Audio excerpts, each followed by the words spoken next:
એક ગરીબ લારી ચલાવતી મહિલાની આખી દુનિયા શું હોય? ન ઘર ન મોટો ધંધો, ફક્ત એક નાની લારી. અને એ લારી જ તેનું ઘર, રોજગાર અને તેના પરિવારનું ભવિષ્ય હોય છે. હવે કલ્પના કરો કે એ જ લારી છીનવાઈ જાય તો એ મહિલાની હાલત શું થાય? શું એ માત્ર દબાણ છે કે કોઈના જીવનનો આધાર? સિસ્ટમ જ્યારે કાયદાના નામે કાર્યવાહી કરે છે ત્યારે શું તે માનવતા ભૂલી જાય છે? અને શું નિયમ બનાવનારાઓ ક્યારે વિચાર્યું છે કે જે લોકો પર આ નિયમો લાગુ પડે છે તેઓની સ્થિતિ શું છે?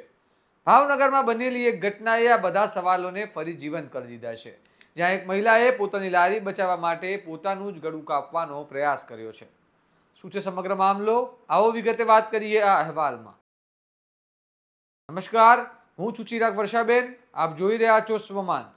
ભાવનગર શહેરના ટાઉન હોલ પાસે આવેલી મહાનગરપાલિકાની કચેરીની બહાર આજે એક ચોંકાવનારી ઘટના સામે આવી છે.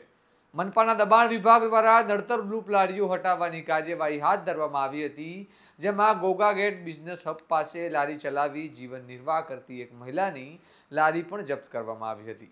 આ મહિલા પોતાની લારી છોડાવવા માટે મનપાની કચેરીએ પહોંચી અને આજીજી કરીને વિનંતી કરી હતી કે તેનું આખું ઘર આ લારી પર ચાલે છે અને તેને પરત આપવામાં આવે. પરંતુ જ્યારે કોઈ સાંભળનાર ન મળ્યો ત્યારે આ મહિલાએ અંતે પોતાની પાસે રહેલી છરી લઈને પોતાના ગળા પર ફેરવી દીધી. કચેરીની બહાર લોહી લુહાણ હાલતમાં પડી રહેલી આ મહિલાની સ્થિતિ એટલી ગંભીર હતી કે તે જોનાર કોઈ પણ વ્યક્તિને ઝંઝોડી નાખે. પરંતુ સૌથી ચોંકાવનારી વાત એ રહી કે ત્યાં હાજર મનપાના કોઈ કર્મચારી દ્વારા તાત્કાલિક મદદ પણ કરવામાં આવી નહીં. બાદમાં પેટ્રોલિંગ કરતી પોલીસની નજર પડતા 108 બોલાવવામાં આવી અને મહિલાને હોસ્પિટલ ખસેડવામાં આવી, જ્યાં હાલ મહિલાની સારવાર ચાલી રહી છે. હવે એ સવાલ મનપાની કામગીરી પર ઊભો થાય છે. મનપાના અધિકારીઓ કહે છે કે લારી નડતરરૂપ હતી એટલે કાર્યવાહી કરવામાં આવી. આ કાયદાકીય રીતે યોગ્ય હોઈ શકે, પરંતુ શું કાયદો માનવતાની ઉપર છે? શું એ ગરીબ મહિલાની રોજીરોટી છીનવી લેવી જ મનપાની સૌથી મોટી ફરજ છે? શું શહેરમાં ખાડા, ગટર, પાણી અને અન્ય મૂળભૂત સમસ્યાઓ વધુ પ્રાથમિકતા ગરીબોની લારીઓ હટાવવાની છે? પીડિત મહિલાનો આરોપ છે કે તેમને વારંવાર પરેશાન કરવામાં આવતા હતા અને જ્યાં મનપાએ લારી માટે જગ્યા ફાળવી છે ત્યાં વેપાર થતો નથી, કારણ કે ગ્રાહકો જૂના બજાર વિસ્તારમાં આવે છે, એટલે મજબૂરીમાં તેઓ ત્યાં લારી મૂકે છે જ્યાંથી તેઓ રોજીરોટી મેળવી શકે. હવે પ્રશ્ન એ છે કે શું જીવન જીવવાનો હક માત્ર કાગળ પર જ છે?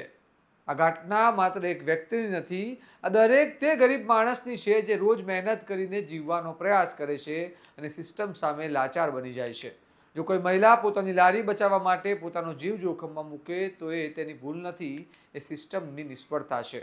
હવે જોવાનું એ રહેશે કે આ ઘટના બાદ મનપા પોતાની કામગીરી પર ફરી વિચાર કરશે કે નહીં, અને શું ગરીબ લોકો માટે કોઈ માનવતાભર્યો અભિગમ અપનાવવામાં આવશે કે નહીં.